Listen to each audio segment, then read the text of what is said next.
Welcome to the No BS Spiritual Book Club's live streaming interview series, where leading new thought teachers, speakers, and authors share the intimate stories behind the 10 best spiritual books that inspired them the most on their spiritual journey. From well-known classics to hidden gems you might never have heard of, the No BS Spiritual Book Club saves you time and money by sharing reliable recommendations from those who've walked the path before you. The No BS Spiritual Book Club, the only No BS guide to the best spiritual books to inspire your own journey of self-discovery. Here's your host, founder of the No BS Spiritual Book Club, Sandie Sedgbeer.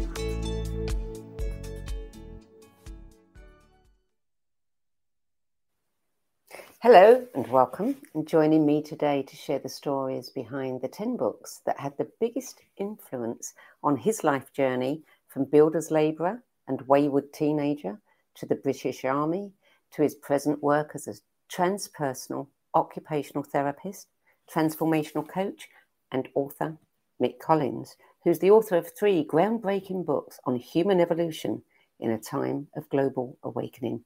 Mick Collins, welcome. Hi, Sandie. Lovely to be here. Thank you for the invite. Good to have you. So, you did not read books during your childhood, adolescence, or early adulthood. Was that because you were too busy being wayward? Yeah, I think so. I mean, I had a pretty sort of weird upbringing. So, comics was my thing. I couldn't really say they were books, but I remember reading The Valiant, and I was, as a typical lad, I liked all the sort of robust sort of characters like Captain Hurricane and people like that. So yeah, that was really as far as I went. I didn't read any books. Obviously at school I was taught to read and we would do all that, but I had no connection with books whatsoever, even in adolescence and even in early adulthood, so there was just no resonance for it either. I just don't think I had the capacity, the concentration. I was a very different person to what I am now. I had very low self-esteem, lacking confidence, and so it was a pretty, So what tipped it the other way? Well, when I started traveling, I mean, I went in, as you said, I went into the British Army because I'd been wayward, and I had a few court appearances, and that was brought up some difficult things, and it's pretty much said to me that my next, the last court appearance would be possibly a custodial sentence. So I was really then, I thought it brought me up sharp. So I decided to tell the judge I wanted to join the British Army. and he said, well, look, I can't make you, but, I think if you want to do that, and he gave me a fine. So I honoured that and I joined the army.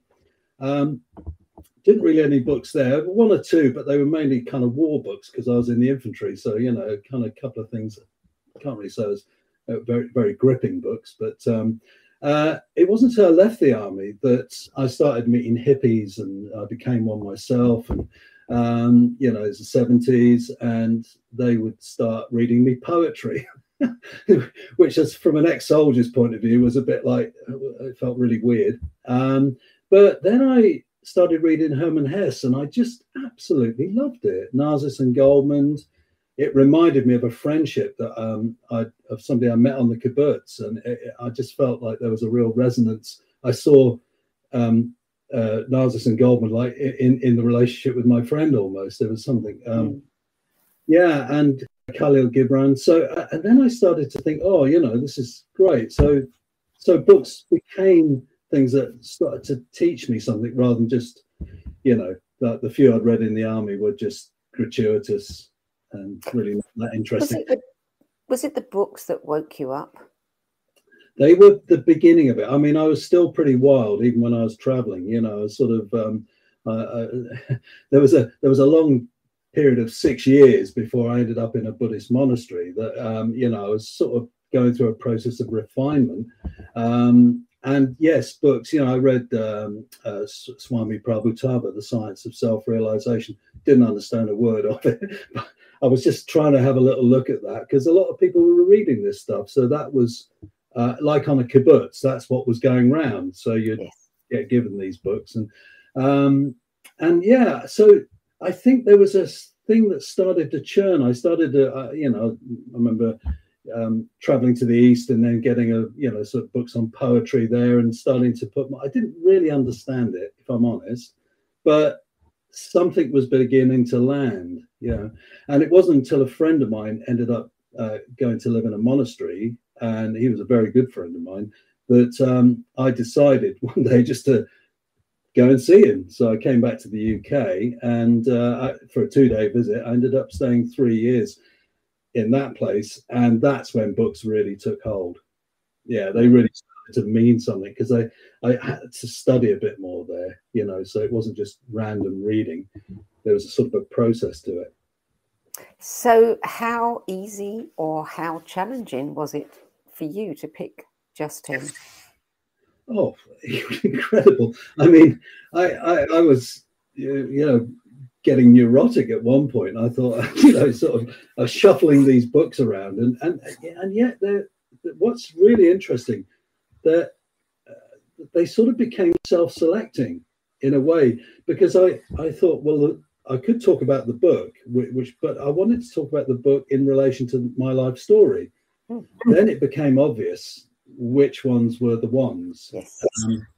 But there could have been, many for each category of that journey. There are lots of categories of books, but so the ones I chose were pretty much telling that journey of my own inner journey, if you wish, and some of the points of awakening and disassociation, if you wish, as well, that happened. Yeah. Okay, well, let's start with the first book, which is Wisdom Energy. Yeah. 2 Tibetan Lamas on a lecture tour in the West. Yes, by Lama Thubten Yeshe. Thubten Yeshe, yeah, and Lama Zopa. Now, I've got this one, which is, I think, the early prototype for that one. So this might slightly be, because this is Wisdom Energy 2. So this that didn't come up in a search when I looked for it. I looked as well, and it didn't, and that one did. And I think I do know that one, but it's been a long time since I've read that. But this was the one that really started to catalyze some real connections to Buddhism. But I think actually it's the prototype for the one that we've got on the screen. Yeah, because it was published by the same company, Wisdom Publications, and is it's pretty much Lama Yeshe's work.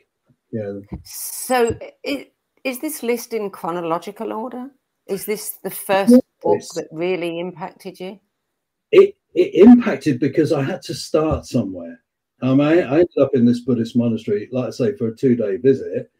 And then when they found out I had some building skills, because I'd been a builder's labourer for some time, they said, well, do you want to stay on the building team? 200 mock Gothic mansion, 200-room mock Gothic mansion. So I said, yeah, why not? So, £10 a month, all your meals free, and a clothing allowance, which was pitiful, but I thought a great deal. It's macrobiotic food, 1983. So I thought, why not? I stayed there just under 3 years, but obviously these massive teachings are really quite, sort of esoteric. I didn't have a clue what was going on. So Wisdom Energy was just like a brilliant drop-in. So started to get to understand the concept of bodhicitta, non-duality, renunciation, non-dual, all that. You started to get a feel for what's going on here. It's and I liked Lama Yeshe's approach because he wasn't dogmatic. He passed away in 1984, or was it 83? I can't remember. I never met him, but he set the monastery up. He was the founder of the monastery. But by all accounts, a beautiful man, a really beautiful man.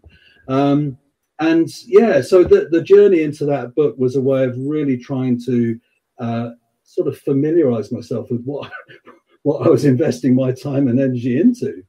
And there were some real lovely moments, actually, because they talk about relative truth and ultimate truth in terms of existence. So you get this sense that you've got a conventional sense of Mick, but ultimately Mick doesn't exist. And I'm thinking, okay, scratching the head. So how does this work? And but that became, for me, because I discovered from having left school at 15 with no education whatsoever and a pretty paltry education at that, that I had an inquiring mind, and this was the real beginning of that. It was really quite something, when you're 27 and you just discover a part of yourself that you didn't know existed. What was that like? Incredible, that. I mean, I used to have some very self-depreciating comments about my I'd call myself sort of things, thick Mick and stuff like that, and it was all done with humor, but it was self-depreciating. And then realizing that I was going into these books and starting to understand it, and then thinking and reading Ken Wilber, some of those early books on Ken Wilber, and starting to think, okay, I can sort of track this. And it was quite satisfying, and it led to me becoming ultimately in the end an academic, which I never would have imagined, Yeah, changed your whole view of yourself. Totally. I mean, it was a pretty, from having a pretty, difficult teenage and early life, and with criminality and no education, really, I was pretty, wasn't well served by that particular process. And then, finding yourself in this, in this eventual academic sort of background. So this was the beginning of that, actually. That was the beginning of that. So that's quite an awakening then, to suddenly discover something about yourself that's so different from how you've lived your life. And, there was something beautiful about the idea then that you're actually investing your time and energy into something worthwhile, that, you're not just going out and just getting loads of material possessions. You're actually looking at your karmic propensities, your kleshas, whatever you've brought forth that needs clearing. Looking at cyclic existence and, all that stuff. And you think, wow, this is a real, and I did it seriously. I mean, I used to lead Manjushri Puja in the mornings. So, I wasn't, by the time I'd embedded myself in the community, I was, really quite involved in doing the building work and then going to the evening teachings, doing the pujas in the morning, and doing a lot of meditation. And so it was it became a whole path, but of course, as you'll be aware from what I wrote, that the unexpected thing that happened was, I mean, they did the higher tantras there, like Vajrayogini, Haruka, and all those big tantric, and I didn't take them. I thought I'm quite happy doing Manjushri and Chenrezig and doing the lower ones, because I just thought, be gentle with yourself. I don't understand half of what they're talking about, so I'll be better off just doing the low level stuff. And in my mind, taking a sort of a precautious but cautionary approach.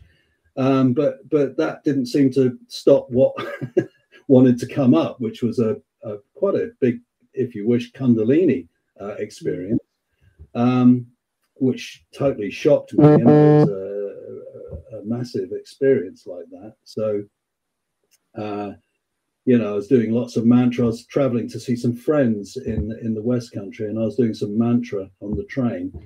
And I've spoken about this before publicly, but this blissful state just opened up, and I felt complete love for everyone on the train. I mean, it's overwhelming.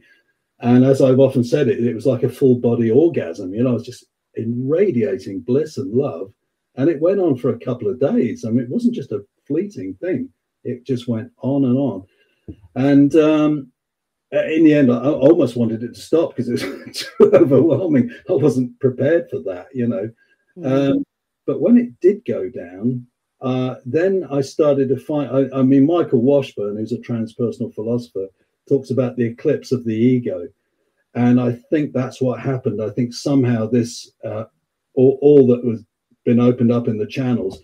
So lots of unresolved shadow stuff came up, lots of really difficult things, violent and murderous impulses. I mean, it was a shocking, altered and extreme state of consciousness. So I had to leave the monastery and go to North Wales to just hang out and just take stock. So that was what turned out to be, well, I could say, oh, that was really difficult, but in fact, it was part of the evolutionary process. It had to happen. Yeah. So, it was hard to be with because Stan Groff and Christina Groff hadn't published their book at that time. That came out in '89. There was very little written about this stuff. Most the people in the monastery didn't know what to do. Even the resident teacher, was a bit lost for words. And it was tricky. It was very tricky. So, I was in a bit of a bad state with all this eruption going on. Thinking, what am I supposed to do now?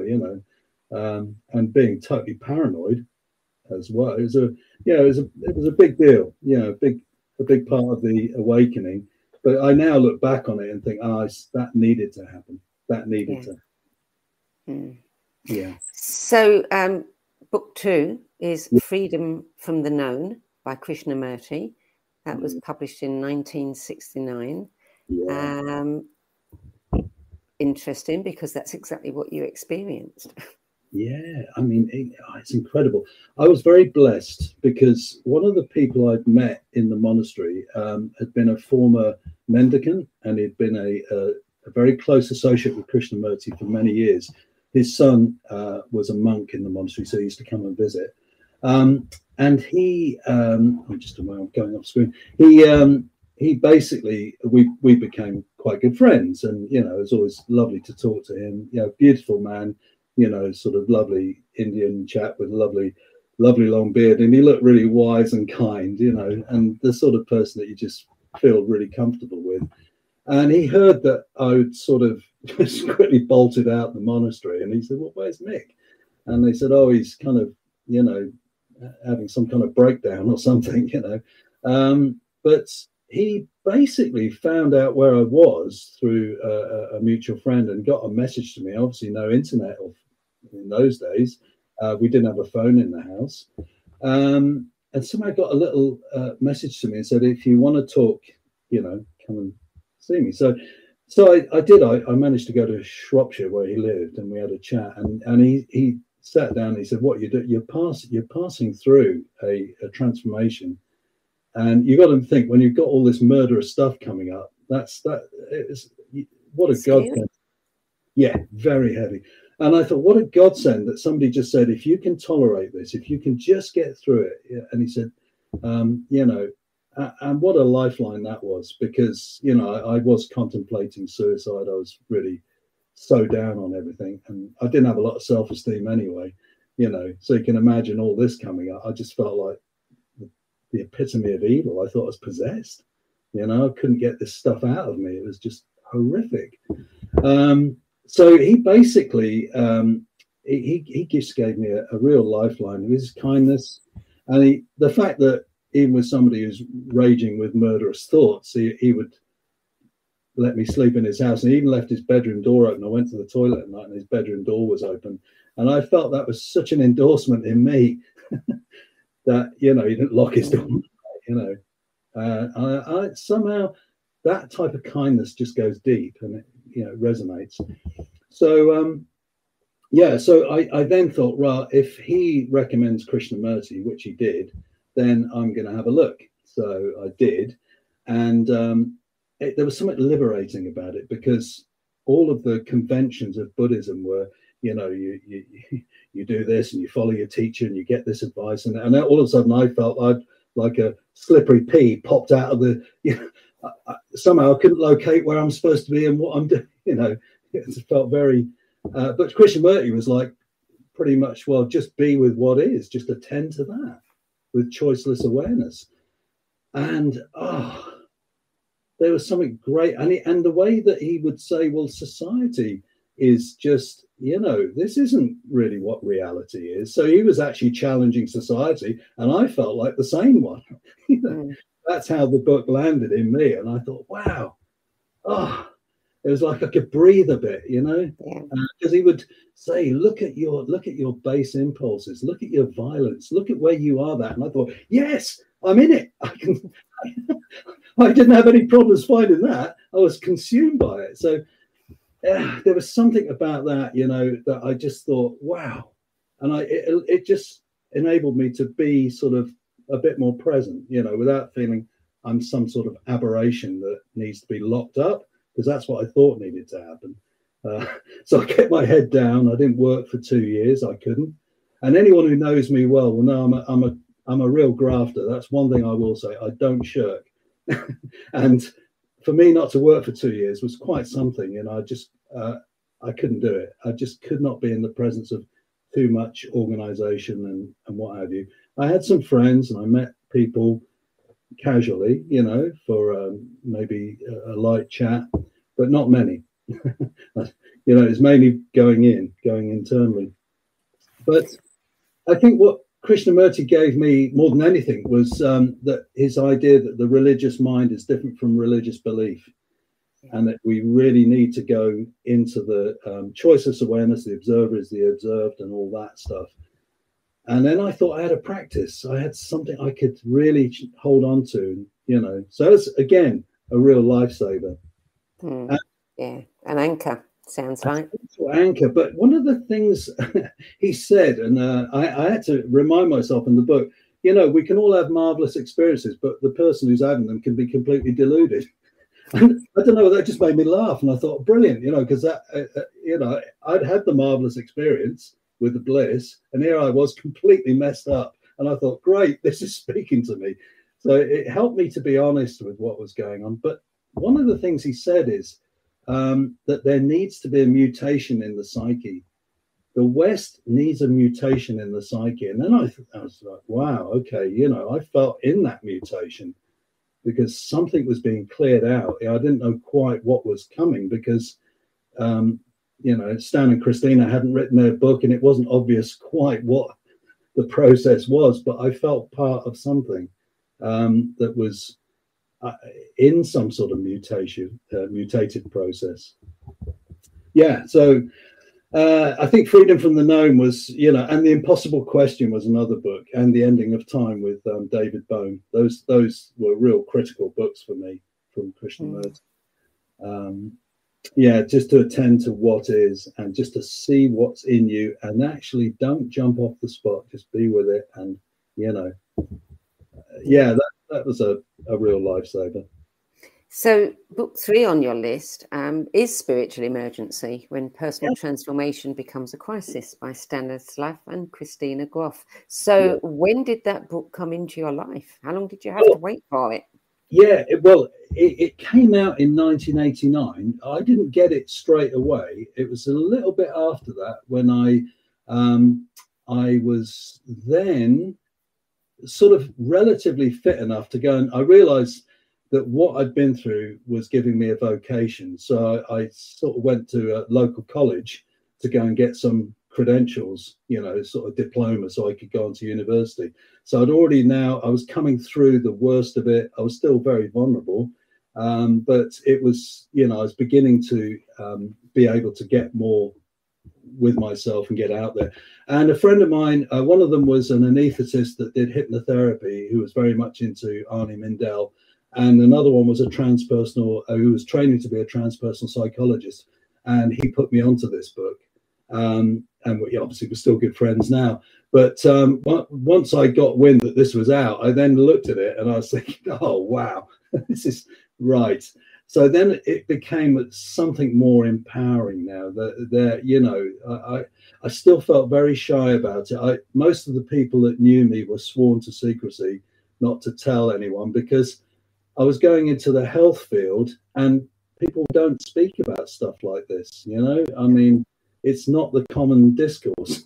So I thought I felt vulnerable. So I asked all my close friends just to keep it really tight.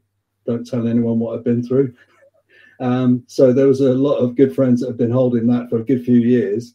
But that was a validation. That was a validation, that book. And, just knowing that there's something that John Weir Perry, who's in the book, who I particularly love, I had been dipping into Jung at this time, and I didn't put a Jungian book in early because I'll be coming to one of those later, which had a bigger significance. But I was already dipping into Jung, and there was something about John Weir Perry that really spoke to me when he said that a level of archetype is activated in this process with this Kundalini awakening, and that this is a potential for renewal. John Weir Perry is very big on the renewal process through altered and extreme states like this. So when I read that chapter, I thought, oh, wow, wow, I can really see the depths that are coming through.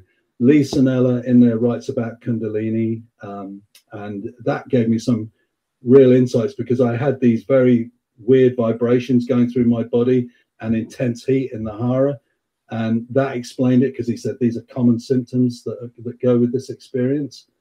R.D. Lang, when I read Lang, I already knew I wanted to go and work in mental health, because I thought, I want to go and train to be a therapist.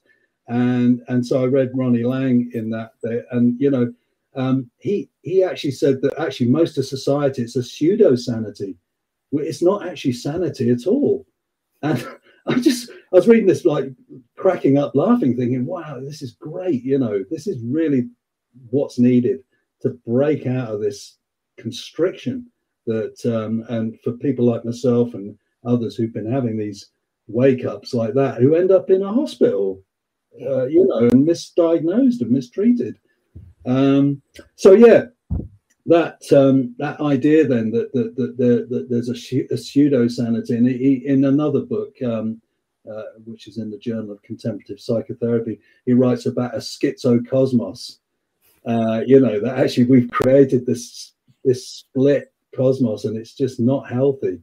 And in fact, the piece that he wrote was the hatred of health, that we hate health. We don't want real health if we're, medicating these sort of processes and dumbing them down. So I was really excited to read that book, because I was just on the beginning of starting to think this is the way I'm heading. Yeah. So, that was great. I suppose in a way there was an implicit element in there, which is like death and rebirth. That was another thing that came up as a theme, that something's trying to die but something's trying to live. So that renewal process, I really felt that, because I know some part of me died in that past in that experience I had. I just couldn't ever live my life differently again. I mean, that I was initiated into something. That's the right word. It was an initiation, and I played a sort of a surface game with people out there, and just like, oh, I'm Mick, and all the social stuff that you do. But internally, all I was reading was about archetypes and consciousness and transformation and transpersonal, because that's all that interested me. But at the time, it didn't interest a huge amount of people out there. Yeah. You were lucky. So the book that came after that, is Dream Body, The Body's Role in Revealing the Self, Arnold Mindell. Marvelous man in the universe, Arnie Mindell, who I absolutely adore. Arnie's a Jungian analyst, but he was a training analyst in Zurich in the Jungian Center there. And he worked with Marie-Louise von Franz, Barbara Hanna, Franz Ricklin, who are the key people in Jung's life, and he was having therapy with them three, which is great. And he then sort of had this thing about the body and the subtle energies, and he called his work the Dream Body, and then started to really get into exploring that and researching it. And that was just tremendous, because again, it was actually the same friend of mine that put me onto Groff, actually put me onto Mindell. And so I just thought, okay, so I'll have a little look at Mindell. And straight away, I just thought, this is great, because it was a book that was mythic, it was deep, it was archetypal, it was looking at the Kundalini process and the subtle body. It was looking at, how psyche, soma, and world are connected. And because he was a quantum, he did theoretical physics and studied quantum work at MIT. He actually went to Zurich to be studying physics, and he sat next to a chat, but it was, and he just said, "Oh, what do you?" Out of the blue, he just said, "What do you think of dreams?" And it happened to be the president of the Jung Institute. He said, "I think they're very interesting. We should talk again." And then he became a Jungian analyst, in training. So I think when I read Arnie's work, there was just something, I felt like I'd come home to something really quite profound, because he was taking everyone's experiences seriously, and that you get this idea that if something's coming up in us, it's an emergent property and it should be welcomed, and it will have some wisdom. The dream body is about wisdom, and it will show us something. And it felt so healthy that I couldn't help but fall in love with it. And then I found a way to becoming a student of that, of that tradition. So process work for about from 1996 to 2004 or 5. 5. Which is great. These books really did form your path, didn't they? Unbelievable. Well, when I think about it, the thing that really fascinates me is the dreaming and the mystical. Mysticism is big for me. And Arnie's, he doesn't shy away from that. He goes into the numinous.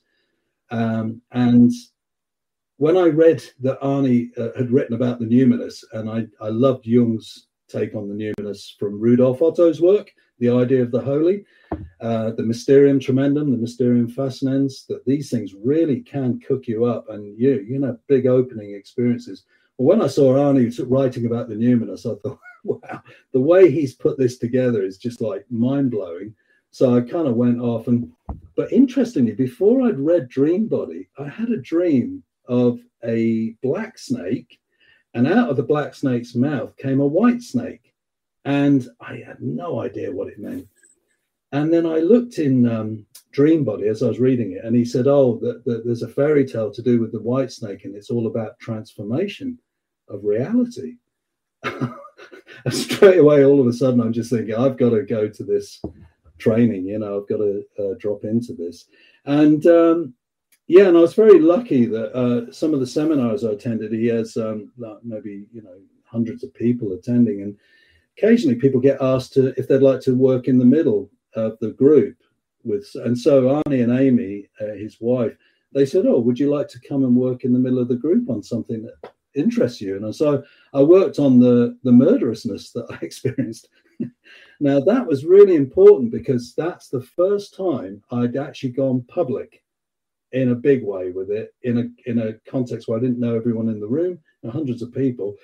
And I went into it, and I was really freaked out, if I'm honest. But what I learned so much from it, because I was telling my story and he was listening to the auditory information, but they were watching for other channels. And they got a very good way of training to watch how those expressive channels are trying to be communicated. But because of our limitations and our beliefs in a certain way of being, we don't often attend to them. And they noticed some movements, and they asked me to amplify the movements. And so I did. And next minute, I was just in this energetic going all over the place. And I got this incredible insight that, it was really liberating from being someone who needs to go around with a secret and all cramped up, to really expressing that. And there's an energetic element here that's beyond words. And that was a major turning point, so, you can understand why I feel so blessed to, all these beautiful people that drop in and help you on your way. Yeah. What a friend of mine calls the crystals on your path. Well, yeah. Some little sparkles and jewels that sort of, Yeah. Indeed. So book number 5 is The Red Book by Carl Jung. Comes up pretty frequently. I've got the big one, but it's just too big to put in. So I've got the reader's version as well, which I've read this one 4 times, and each time I just think I felt like I haven't read it the previous time. It's a bit like, wow, I missed so much. But that, when it came out in 2009, I was at the university then. I was now an academic. I'd left I didn't talk about that, but I worked in mental health in the field of acute admissions and psychological therapies. And eventually then I ended up in working at the university, teaching. And the Red Book came out. I was already writing academic papers on the types of things we're talking about here. And I was getting quite prolific and getting them out. And on one paper in 2008, I spoke about my own story and what happened. I didn't say I had murderous thoughts because it was just over my edge, but I said violent. And, it took me quite a while to get to be able to say murderous because, thankfully my wife is a forensic therapist, so, she keeps me in check. but the idea is that's over the cultural edge and it freaks people out. And I didn't want to do that. And I didn't want to be, sort of labeled, if you wish, as, something. So it's a process. It's not one thing you just do once and that's it. You attend to this gradually. But Jung's Red Book, when I read that, I just thought, wow, here he is taking the lid off the whole shaboodle. And, he meets all Salome and Elijah. He has these biblical references in there, which are pretty way out. He meets his inner psychiatrist, who then has a sort of a quasi-diagnostic dialogue with him. And Jung's kind of like, he realizes that it's his own inner straitjacket psychiatrist, because he was a psychiatrist. So he then, he's dealing with his inner archetypes that are very resonant with him. He meets Philemon, his daemon. But the thing that really, really touched me about this was I was reading the book, and then I saw he had a vision of a black snake going into the orifice of a lower orifice of a crucified figure, and going through the body and coming out of the mouth as a white snake. Now, can you imagine? I told you the dream that I had about the black snake and the white snake, and I thought, wow, these archetypes, they're desperately trying to be lived in us. I hadn't read that anywhere. He'd never published the Red Book. This was brand new, and I'd already been working on my own black snake, white snake dream, and I kind of thought, well, actually, the black snake's really significant because, we go into the deep, we have to go into the dark, we have to go to the prima materia, we have to be cooked, and we have to meet that stuff, and then you get into this transformative reality. So the white snake. So when I read that in the Red Book, I thought, oh, what? It's like for everyone that's been through a spiritual crisis that's didn't know what to make of it or how to speak about it. Jung's work doesn't marry up with everybody's experience, but it's enough to show that there's a sort of a process that happens that's people can resonate with and understand. And that was such an incredible book.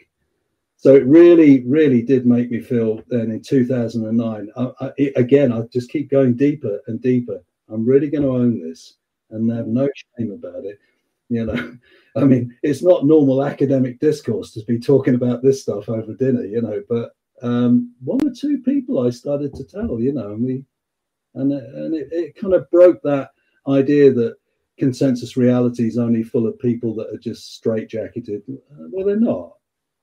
But the fantasy is sometimes when you want to protect yourself, you think they are. But so Professor Tim O'Riordan, who's the emeritus professor up there, he loved my work, which I think, oh, wow. And so he wrote the foreword for my 3 books, and he's just said, I love it, And when you have some validation like that, from a beautiful human being, you just think, wow, you can start to own your story. And, and I've always felt being upfront with this stuff is I'm not doing, I always feel a bit embarrassed when I talk about this. I do it because if there's somebody else listening that's going through that, they'll think, oh, that's another person that I've got a reference for, that I'm not alone. And, that feels important to me. Yeah, it's very important. Yeah. More so today than it's ever been. Yes, indeed. And the idea that somehow, because, it will lead on in a minute. I know we're going to go into Thomas Berry, which is a brilliant segue. But actually, the world in crisis will elicit more spiritual crises, and that's a fact. That is going to happen. We're already getting eco-anxiety, but it, you know, as it hots up, we're going to get more of this. So we need to help each other and resource each other.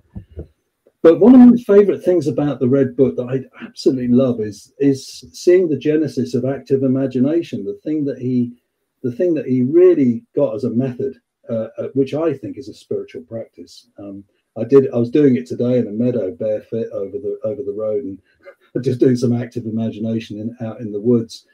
And we've got a woodland with a meadow nearby, because I had a body sensation that I needed to work on. So I was, you know, shouting and screaming and doing all sorts of dance, and out it came. It's so you can see where Mindell and Jung dance beautifully around this sort of process. Yeah, but seeing how active imagination was being formed in the writing of the Red Book, there's a method that is just brilliant, you know. Yeah, so wonderful. And again, like I say, that one of the things that you get with reading the Red Book is that, you know, this is a deeply religious process, I think, you know, and I mean that word in the way that Krishnamurti talked about, not just belief, but, you know, actuality, you're in it. And the word that I used to feel shy talking about, but these days I feel very clear about is the word the holy. And there's something about reclaiming that and not being shy to talk about it. You know, it's not just spiritual, it's actually holy and, you know, beautiful. So the Red Book really sung that for me massively. So book number 6 is The Great Work, Our Way into the Future by Thomas Berry, one of the most eminent cultural historians of our time. And that one was published in 1999. Yeah. And what an amazing book, you know. In the book, one of the ways he describes the creation myth was, in the beginning was the dream. You know, not just the word, not just the logos, but the dream. Yeah. And, you know, he was a monk, which not a lot of people know. I see him as a sort of an eco-theologian, you know, sort of. But you can see that he's got this real sense of history and this sense of time. And he talks about the Cenozoic, 65 million years worth of evolution. And then he said, we're now in the Ecozoic. You know, we need a completely new way of doing life, participatory, healing, connected. And wow, you know, when you read that, you just, you know, I mean, like for instance, he would say carbon is spiritual. And you know, you think about carbon reduction and things like that, which is right. Yeah, we need to sort of manage that. But if we saw it as spiritual rather than something that's pesky and needs to be harnessed like a naughty sort of, you know, molecule, but if we saw it as spiritual, we might use it differently. You know, you might sort of think, wow, this is a precious commodity. This is you know, something really, let's be thoughtful how we use carbon. It would just radically change the way we live. So, you know, just that one statement that, you know, carbon is spiritual. I think that's revolutionary. You know, it's not, of course we need to reduce our carbon, but if we saw it as spiritual, as something that is something, you know, really holy and needing real care in the way we use carbon and the way we are carbon. So we are spiritual. But his view, I mean, you know, he done a lovely book with Brian Swime on the universe, which is great, and that was quite something. But what I love about the great work is when he's got a vision for something massive, like the cosmological element of this, and he talks about the great self and the individual self being fulfilled through each other. So it almost has echoes of Jung's ego self axis, the self with a capital S, transpersonal, but this great self and the individual self are fulfilled through each other. So it means we've got to be transpersonal. We've got to really open up to this tremendous life potential that we have. So I see the spiritual emergence work very strongly connected to Thomas Berry. And I think I've been doing some of that work in my writing. That's where I've been going with it.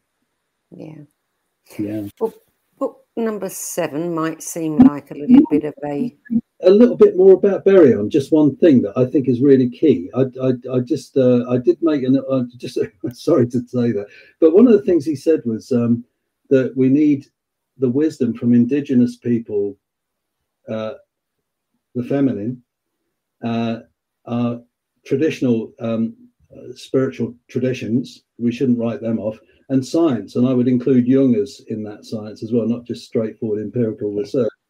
And I think that is amazing. That there he is as a sort of a monk in a tradition like that, and he's calling on a real expansive view, really way ahead of his time. And I know now we've got rewilding is very big in the world, and it's just great. But if you read Berry, he was way ahead of the curve. He said the wild is sacred, and actually our dreaming is our wildness. So if we're rewilding, we've really got to do our work in there. But it's not just about growing dreadlocks and sitting around a campfire and feeling connected to nature. It's part of that, of course, but it's about how we attend to the dreams, the tricky ones, the really difficult dreams, and the beautiful dreams. So I think this is really, kind of deep work. And that doesn't mean you can see someone who's in a business suit who could be doing that rewilding. That's what I kind of like about Berry. He's really giving us a way forward, I think, to pick these pivotal things up that need to happen at this time.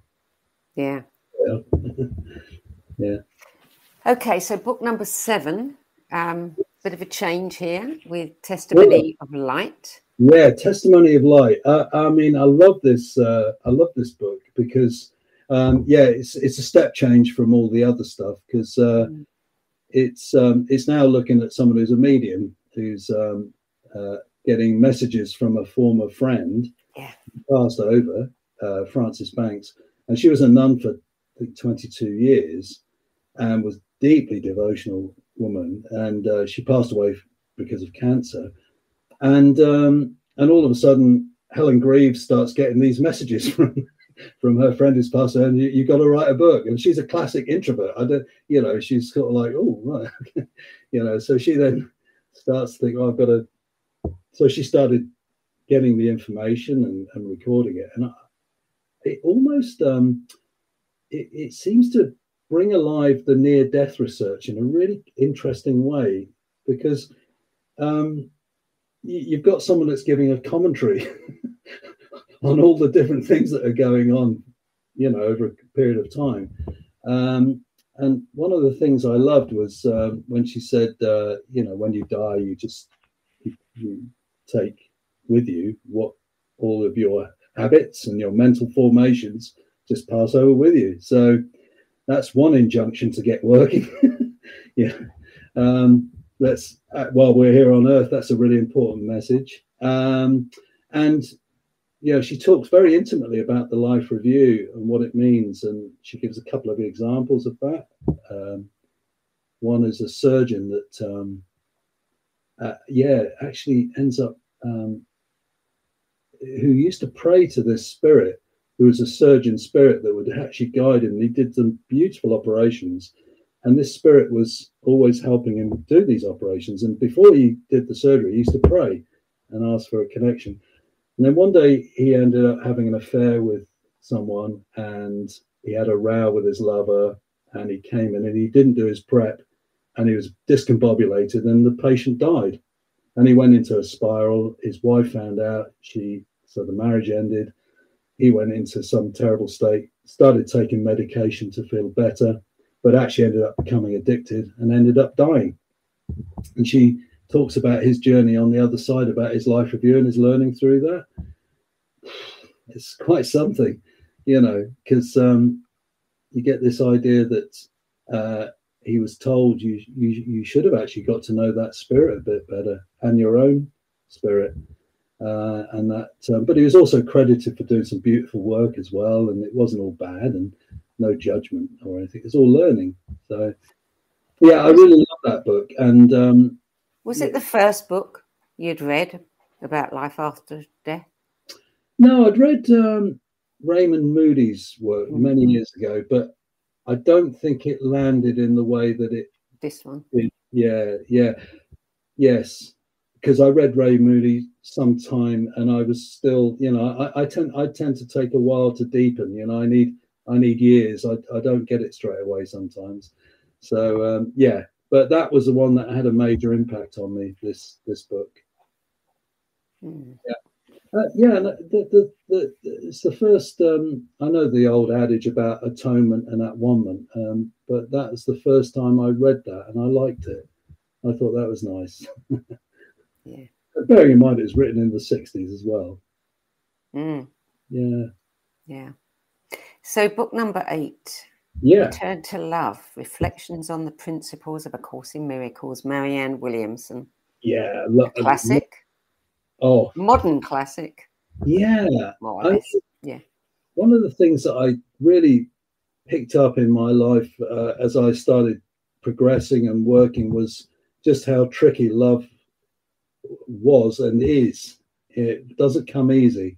Relatively kind and compassionate, but I don't think I was really one for feeling love, and I didn't really know what it is and was. That came a bit later in life, but only little bits of it. I had the big experience on the train, but I'm talking about in relationships where I'm not just in a state of oneness and bliss, just the everyday. And I thought, this book, it called to me, and I thought I'll read it. I heard somebody had read it and loved it, so I thought I'd take a punt on it, and it was absolutely breathtaking. I love her honesty, her vulnerability in the book. She talks about her own sort of feeling awful, and that everybody seemed to know the meaning of life except her, and then one day she just decided, and again she also used the word God, which I liked, and I noticed I like that term, and it was nice to see it used, and so I sort of thought this is lovely. And then she asked for a miracle, and then things started to change. She started to work to becoming working through fear and all the things that she says fear warps us, which I think it does. And then what is the idea that miracles are intercessions for our holiness, and things like that. I think, wow, that's so beautiful. So I kind of I really fell in love with that book, and and funny enough, choosing it for this, it's made me want to read it again, which I think I will do once I finish the current book I'm reading. But that idea that, and also she speaks about the time we're living in. She also talks about atonement and forgiveness, and that a lot of that's needed. And I like the way she spoke about the feminization. The spirituality, if it's going to work, is going to be through the feminization of men and women, and I really resonated with that. There's some deep connections with that. That book comes up fairly often as well. So book number 9 is The Early Fathers from the Philokalia, translated by Kadlubowski and Palmer. Yes. Pardon? And Palmer. Yes. And Palmer, who I think actually was a Gurdjieffian. I've got a feeling I've seen his name pop up before elsewhere, and I don't know about that, but I might need to go and check that out. So, yes. So I kind of I've always been interested in mystics, and this particular book called to me because I was reading The Way of the Pilgrim, and which I absolutely adored. I thought that was just such a brilliant book. And I was studying some of the Orthodox monks, like Saint Paisios of Mount Athos, and some extraordinary things going on there. And the Philokalia kept popping up, so I thought, right, I better get into this and have a little look. And it just, when you think you're going back now to the 3rd century and AD, and you're getting these pearls of wisdom, that talking about conscience and talking about managing our impulses for good and evil and angelic doing. I thought, wow, this is brilliant, So they're really connected with, this path of, taking great care with how you live your life, with what you do with it.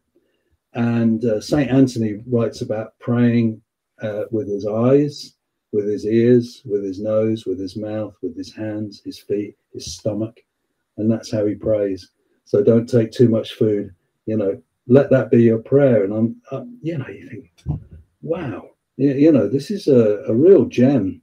And I can understand why in The Way of the Pilgrim, the guy who is an anonymous person who wrote it, we don't know who wrote it, but all he had was the Philokalia in the Bible, and he was on the road for years, and that's all he was reading.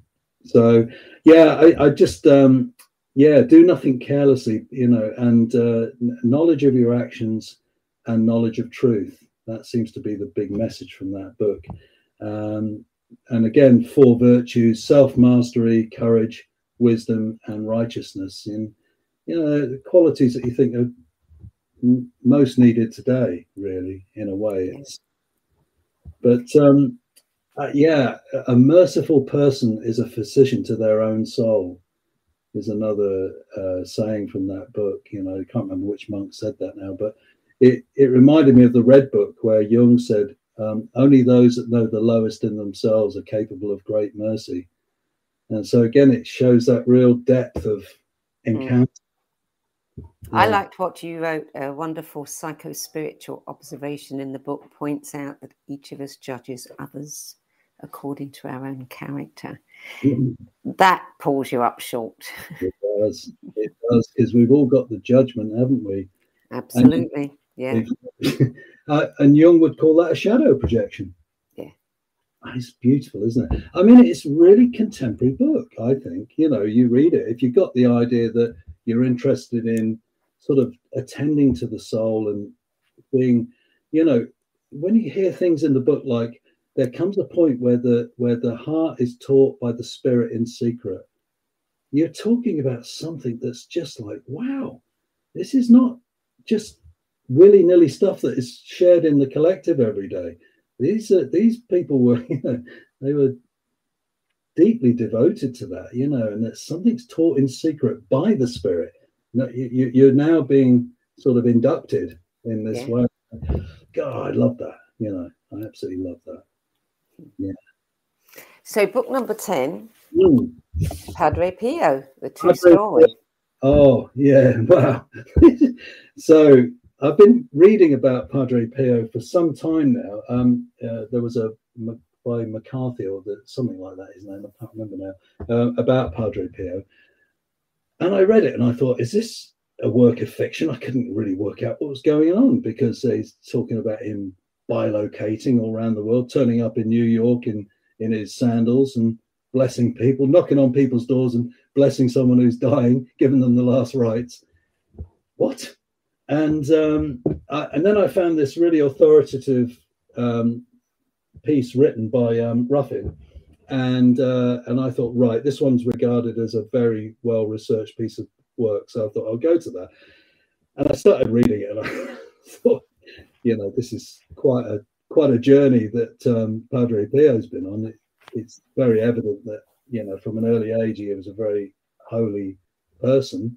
You get all the overtones of the great mystics of Teresa of Avila and Hildegard, and in this contemporary 1960s chap who's now got these 5 wounds that have bled for 50 years, and he could read souls and would sort of start to tell people what they'd left out, what they hadn't brought to confession, and he'd say things like, well, take me from yeah, 1953 onwards. He said that's when it's important. You think, cool, that's detailed. So I really love reading that because it now started to make me think, wow, there's another level here. You know, what is going on? Yeah. Imagine going to confession with him and him saying, come on, that's not half of it. Tell me the rest. Yeah, I must admit, I had the heebie-jeebies thinking about that because I thought, can you imagine even what it's like? In fact, that they used to do it in a line, not in a booth. He just had a chair in a room. Obviously, there was a bit of distance; you couldn't hear what's going on. But some people would break ranks and leg it, you know, in a cold sweat. But this isn't in this book. But one of the books I read. There's a really tragic story, but it's got a beautiful outcome. There was a man that was having an affair, and you know, you imagine Italy in the 1950s or whatever, and he had this gruesome idea that he would kill his wife so he could be with his lover, you know. And I mean, unbeknown to him, she was a serious devotee of Padre Pio, and she said, "Oh, I'm going to go to San Giovanni Rotonda this weekend to see Padre Pio," and he didn't know anything about him, and said, "I'll come with you." Because in his mind, he thought that'll make it look like I'm a nice guy going to church. So anyway, he walked in the room and Padre Pio took one look at him, stopped what he was doing. He was doing confessions. He did it about 10 hours a day, I think. He stood up, grabbed hold of him and said, "Get out, your hands stink of blood," and threw him out of the church. Anyway, the guy went into a meltdown because he realized he'd been rumbled. And he crawled back on his knees, you know, very typical of Padre Pio. He just said, "Come here." And then he gave him, and he was very kind and loving to him and said, "No, don't live your life like that." You know, so he was really tough, but he was once people got the lesson, changed the guy's life. And the other story that's in this book is because people got very infatuated with Padre Pio. I mean, he's getting 5,000 letters a day, and you know, people would have scissors and cut pieces off his robe when he was walking off to do the mass. They'd be trying to cut bits so he'd have a relic, you know. Yeah. And he was anyway. They put a policeman in to help out with the crowd control, and there was this young policeman, and he said, "Come back to my room." He said, "I need to have a word with you." So the policeman came back, and he said, "Listen, prepare yourself," because he said, "In 8 days you'll be dead." And the policeman said, "But," he said, "Oh, Father," he said, I'm very healthy." He said, "There's nothing wrong with it." He said, "Don't worry, you'll be a lot better next week." Which, you know, and the guy went off and put his house in order, told everyone, and then just died as predicted. Extraordinary. He told Archbishop I think Mazzini that he would be Pope in 5 years. And he said, "Prepare yourself, you'll be Pope in 5 years." And they went, "Oh, these mystics." And then he was, you know, he became Pope Paul VI. Mm. I think, what is happening with that? Yeah. And I suppose the question is, for me, I'm always interested in the farther reaches of our human potential. So what is it then? Where are we going with this? And that fascinates me, you know. Mm. So, you said that this book still reverberates in your life and your soul. Very much, yeah, absolutely. I mean, I've got little pictures of Padre Pio all over the place, you know, because I feel very connected. Yeah, I do. Have you noticed anything happening in your life since you've been putting those pictures everywhere? That's a good question. Not to the point where it's sort of like no kind of divine things, but I tell you what I have noticed is a lot more truth telling to myself, because he's regarded as the saint of the confession. So you can't lie to yourself with him around. No, exactly. So it does make you want to go in a bit and think, right, I better have a little look in there. But yeah, there's just something. I just love reading about him because he was a tough cookie. I mean, he didn't hold back. You know, he was no lightweight. He really told people what was going on, but he had tremendous compassion, you know. And it like the idea, I know these days people say, "Oh, I don't like the word sin." And I mean, you get a different sense of it with him. He says, just the betrayal of love. He said, sometimes we're just not putting. So you read Marianne Williamson about, ask for a miracle and put love first. And Padre Pio is saying the same. Or when you miss the mark, which is the meaning of the word sin, you're just actually losing out on love. So I always put things I read in the context of others as well, because it triangulates a bit. But yeah, I just love that, and yeah, that there's this call for love and this call for, real surrender to God. I guess that would be, whatever or whoever God is. Julian of Norwich has said God is mother and father, and Teresa of Avila said God is love. So we've all got this different. Yeah. But I like the sentiment, that, yeah.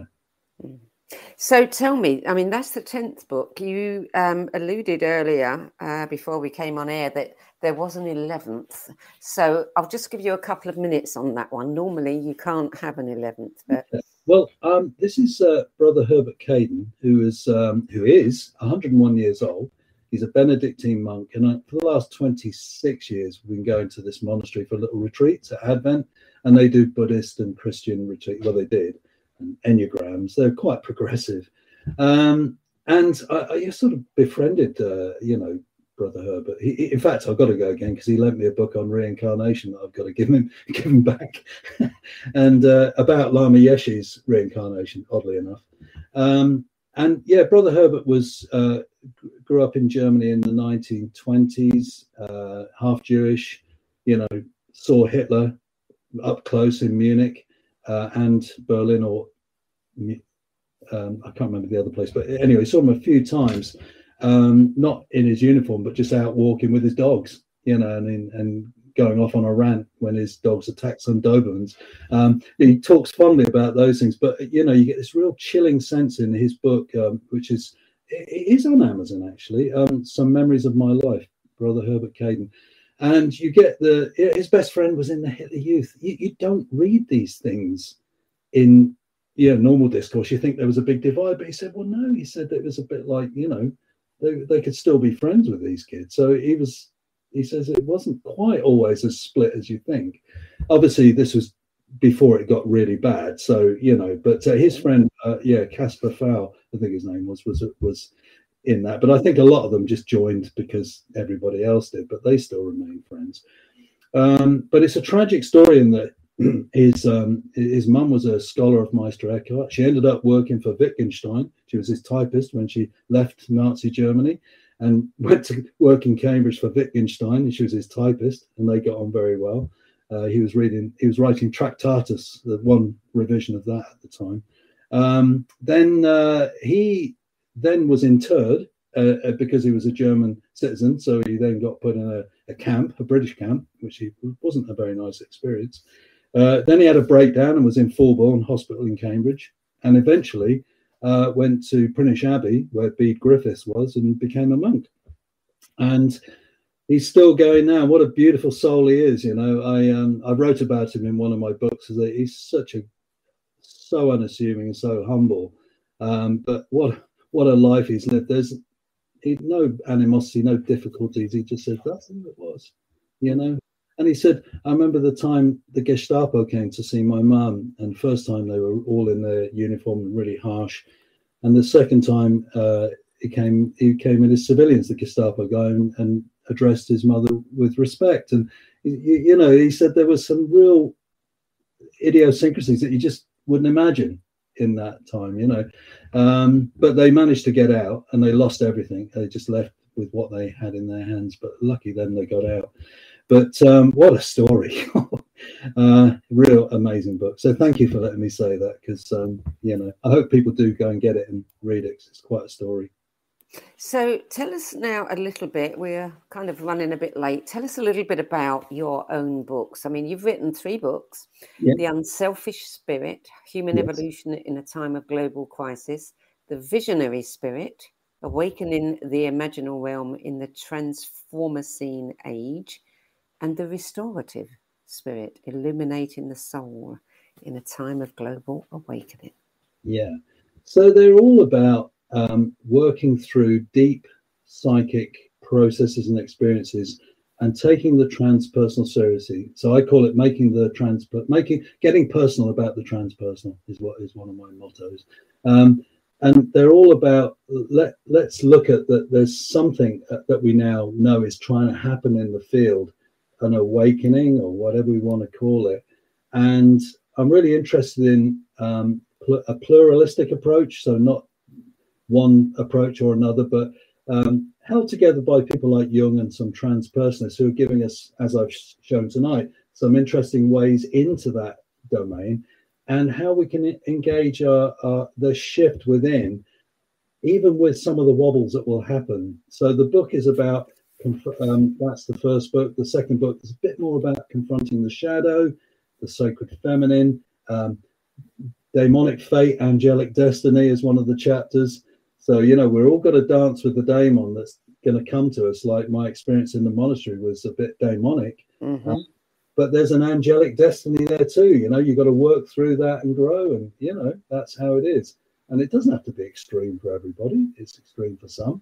I think the more of us that are doing the work, the less extreme it becomes a bit for others potentially, because consciousness is, there's a receptivity in the field for that.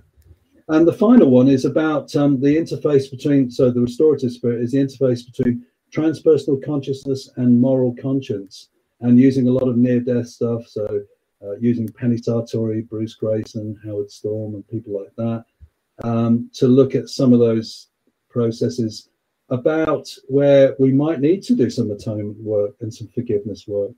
That could be part of the process. So they're a trilogy. And yeah, I mean, I just had to write them, I'm not going to do any more. That's it. You're not going to write any more books? No. I just want to practice now. And just, I think if I could, I mean, I'm married and I've got grandchildren, so I'm not going to go and do this, but I feel more like leaning into monasticism now. And just being quiet and just, it's been a wild ride. And, I just want to just integrate what I've been through, and I've written the books, but I've got to catch up with them. I'm not writing from a position that I've got something that I've got to do that work. Yeah, but that feels to me really important. And I'm 65, 66 this year. So I think while I'm fit and healthy, I want to get into doing some real practice and maybe run some workshops. Doing a dream body workshop with an ex Buddhist nun friend of mine, Pema. We're doing a dream body yoga workshop together, doing a couple of days at one in Cambridge, and various things, maybe public speaking, but nothing too exotic. Just something sort of every day, and just maybe every couple of months do a little something. Yeah. So that feels like interesting. Most people who write books don't want to stop. Yeah, I found it really painful. If I'm honest, it's. So why did you do it? Pardon? Why did you do it? Because I felt it was a way of completing what I started with that spiritual crisis. Right. And I felt that what I'd come through and the way I was connecting with the world and the land and people, I thought, well, that's my offering. From my experience, and it's just a very partial view. It's not for everyone, and I appreciate that. But I had to do it. But it took me 12 years. I mean, 4 years each book, because there's a lot of research in them. I've used a huge amount of references. There's 18 pages of references at point 8 on one of the books. 14 pages of references.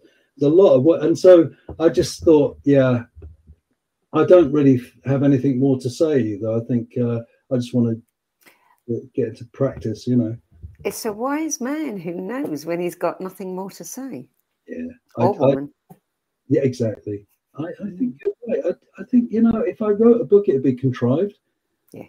Those three were in me, and I had to get them out because I was pressured to. I felt the urge to do it.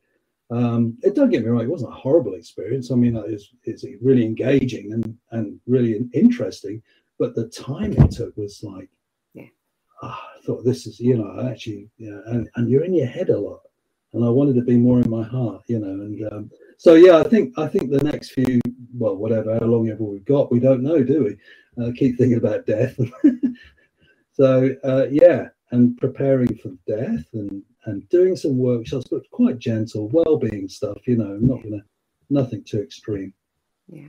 So tell our viewers where they can contact you if they wish to. Yeah, I've got a website called Transformocene.